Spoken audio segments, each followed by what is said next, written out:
ಯುಗಾದಿ ಹಬ್ಬದ ಅಂಗವಾಗಿ ಮಂಡ್ಯ ಜಿಲ್ಲೆ ಕೃಷ್ಣರಾಜಪೇಟೆ ತಾಲೂಕಿನ ಪುರಾಣ ಪ್ರಸಿದ್ಧ ಪುಣ್ಯಕ್ಷೇತ್ರ ಭೂ ವೈಕುಂಠವೆಂದೇ ಪ್ರಖ್ಯಾತವಾಗಿರುವ ವರಹನಾಥ ಕಲ್ಲಹಳ್ಳಿಯಲ್ಲಿ ಭೂದೇವಿ ಸಮೇತ ಶ್ರೀ ಲಕ್ಷ್ಮೀ ವರಹನಾಥ ಸ್ವಾಮಿಗೆ ವಿಶೇಷ ಅಭಿಷೇಕ, ಪುಷ್ಪಾಭಿಷೇಕ, ಶ್ರೀನಿವಾಸ ಕಲ್ಯಾಣ ಮಹೋತ್ಸವ ಸೇರಿದಂತೆ ವಿಶೇಷ ಪೂಜೆಗಳು ಜರುಗಿದವು. 1,000 ಲೀಟರ್ ಹಾಲು, 500 ಲೀಟರ್ ಎಳನೀರು, 500 ಲೀಟರ್ ಕಬ್ಬಿನ ಹಾಲು, ಜೇನುತುಪ್ಪ, ಮೊಸರು, ಹಸುವಿನ ತುಪ್ಪ, ಅರಿಶಿಣ, ಶ್ರೀಗಂಧ, ಸುಗಂಧ ದ್ರವ್ಯಗಳು ಸೇರಿದಂತೆ ಮಲ್ಲಿಗೆ, ಜಾಜಿ, ಸೇವಂತಿಗೆ, ಸಂಪಿಗೆ, ಕನಕಾಂಬರ, ಗುಲಾಬಿ, ಪಾರಿಜಾತ, ಪವಿತ್ರ ಪತ್ರೆಗಳು, ಧವನ, ತುಳಸಿ, ಕಮಲ ಸೇರಿದಂತೆ 58 ಬಗೆಯ ವಿವಿಧ ಹೂಗಳಿಂದ ಅಭಿಷೇಕ ನಡೆಸಿ ಪಟ್ಟಾಭಿಷೇಕ ಮಾಡಲಾಯಿತು. ಯುಗಾದಿ ಹಬ್ಬ ಮತ್ತು ರೇವತಿ ನಕ್ಷತ್ರವು ಒಂದೇ ದಿನದಲ್ಲಿಯೇ ಬಂದಿರುವುದರಿಂದ ದೇವಸ್ಥಾನದಲ್ಲಿ ಜನ ಜಾತ್ರೆಯೇ ನೆರೆದಿತ್ತು. ದೇವಾಲಯಕ್ಕೆ ಆಗಮಿಸಿದ ಭಕ್ತರಿಗೆ ಚಿತ್ರಾನ್ನ, ಪುಳಿಯೋಗರೆ, ಹೋಳಿಗೆ, ಸಿಹಿ ಪೊಂಗಲ್, ಮೊಸರನ್ನ ಪ್ರಸಾದವನ್ನು ವಿತರಿಸಲಾಯಿತು. ಭೂವರಹನಾಥ ದೇವಾಲಯದ ವ್ಯವಸ್ಥಾಪನಾ ಸಮಿತಿಯ ಸಂಚಾಲಕ ಡಾ ಶ್ರೀನಿವಾಸ ರಾಘವನ್ ಅವರು ಪೂಜಾ ವಿಧಿವಿಧಾನಗಳ ನೇತೃತ್ವ ವಹಿಸಿದ್ದರು. ಪೂಜಾ ಕಾರ್ಯಕ್ರಮದಲ್ಲಿ ಮಾಜಿ ಸಚಿವ ಡಾ ನಾರಾಯಣಗೌಡ ದಂಪತಿಗಳು, ಶಾಸಕಿ ಮಂಜುಳಾ ಲಿಂಬಾವಳಿ, ಬೆಂಗಳೂರು ಅಹಲ್ಯ ಫೌಂಡೇಶನ್ ಅಧ್ಯಕ್ಷೆ ಮಹಾಲಕ್ಷ್ಮಿ, ಮನ್ಮೂಲ್ ನಿರ್ದೇಶಕ ವಿಜಯ ರಾಮೇಗೌಡ, ಹೊಸವಳಲು ನಂಜುಂಡಸ್ವಾಮಿ, ಡಾಲು ರವಿ, ಎಂಬಿ ಹರೀಶ್, ಶೀಳನೆರೆ ಅಂಬರೀಶ್, ಸಮಾಜ ಸೇವಕ ಮಲ್ಲಿಕಾರ್ಜುನ, ರಾಷ್ಟ್ರ ಪ್ರಶಸ್ತಿ ಪುರಸ್ಕೃತ ಶಿಕ್ಷಕ ಡಾ ಅಂಚಿ ಸಣ್ಣಸ್ವಾಮಿಗೌಡ ಸೇರಿದಂತೆ ಸಾವಿರಾರು ಭಕ್ತರು ಭಾಗವಹಿಸಿದ್ದರು.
ಗೋವಿಂದ.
लक्षण विचक्षणानां सदा श्री वासुदेवाराधन निरतानां श्रीमतां महासन्निधौ मया विज्ञापनं किञ्चित् क्रियते श्रीमदखिलाण्डकोटिब्रह्माण्डनायकस्य अखिलहेय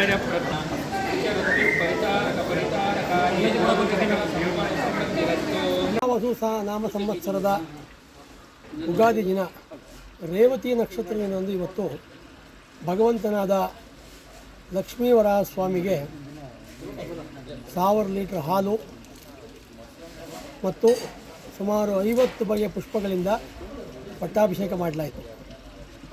ರೇವತಿ ನಕ್ಷತ್ರದಿಂದ ಭಗವಂತ ಭೂದೇವಿಯನ್ನು ಉದ್ಧಾರ ಮಾಡಿದ ದಿವಸ, ಹಿರಣ್ಯಾಕ್ಷನನ್ನು ಉದ್ಧಾರ ಮಾಡಿದ ದಿವಸ, ಅದರ ನೆನಪಿಗಾಗಿ ಪ್ರತಿ ತಿಂಗಳು ನಾವು ಮಾಸಿಕವಾಗಿ ರೇವತಿ ನಕ್ಷತ್ರ ಅಭಿಷೇಕ ಮಾಡ್ತೀವಿ. ಸಾವಿರಾರು ಜನ ಭಕ್ತರು ಇವತ್ತು ಸಹ ಹಬ್ಬ ಇದ್ದರೂ ಸಹ ಬೆಂಗಳೂರು ಎಲ್ಲ ಕಡೆಯಿಂದ ಬಂದು ಭಗವಂತನ ಪ್ರಸಾದ ಸ್ವೀಕಾರ ಮಾಡಿದ್ದಾರೆ. ಕಲ್ಯಾಣೋತ್ಸವದಲ್ಲಿ ಪಾಲ್ಗೊಂಡಿದ್ದಾರೆ, ಋತುಗಾ ಪೂಜೆಯಲ್ಲಿ ಪಾಲ್ಗೊಂಡಿದ್ದಾರೆ. ನಾವು ಈ ಜನ ಬರ್ತಾರೆ ಅಂತ ಎಕ್ಸ್ಪೆಕ್ಟೇ ಮಾಡಿಲ್ಲ, ಆ ಜನ ಬಂದಿದ್ದಾರೆ ಇವತ್ತು ಹಬ್ಬದ ದಿವಸನೇ. ಶ್ರೀನಿವಾಸ ರಾಘವನ್ ಗೋವರ ಸ್ವಾಮಿ ಸನ್ನಿಧಿ, ಶ್ರೀ ಬ್ರಹ್ಮಚಂದ್ರ ಪ್ರಕಾಶ ಸ್ವಾಮಿ ಮಠ, ಪರಹನಾಥ ಕಲ್ಲಹಳ್ಳಿ. ಇವತ್ತು ಉಗಾದಿ ಹಬ್ಬಕ್ಕೆ ಏನು ವಿಶೇಷ ಏನಿತ್ತು ಬುದ್ಧಿ ಪ್ರಸಾದ? ಇವತ್ತು ಉಗಾದಿ ಹಬ್ಬದ ವಿಶೇಷವಾಗಿ ಹೋಳಿಗೆ ಹಾಗೂ ಚಿತ್ರಾನ್ನ, ಪಾಯಸ, ಮತ್ತು ಸಕ್ಕರೆ ಪೊಂಗಲ್ ಮತ್ತು ವಿವಿಧ ಸ್ವೀಟ್ಗಳನ್ನು ಮಾಡಿ, ಸಿಹಿ ಪದಾರ್ಥಗಳನ್ನು ಮಾಡಿ ಭಗವಂತನ ನಿವೇದನೆ ಮಾಡಿ ಸಹಸ್ರಾರು ಭಕ್ತರಿಗೆ ವಿತರಣೆ ಮಾಡಲಾಗಿದೆ. ಎಲ್ಲರೂ ಸಂತೋಷವಾಗಿ ಅವ್ರ ಮನೆಗೆ ತೆರಳಿದ್ದಾರೆ.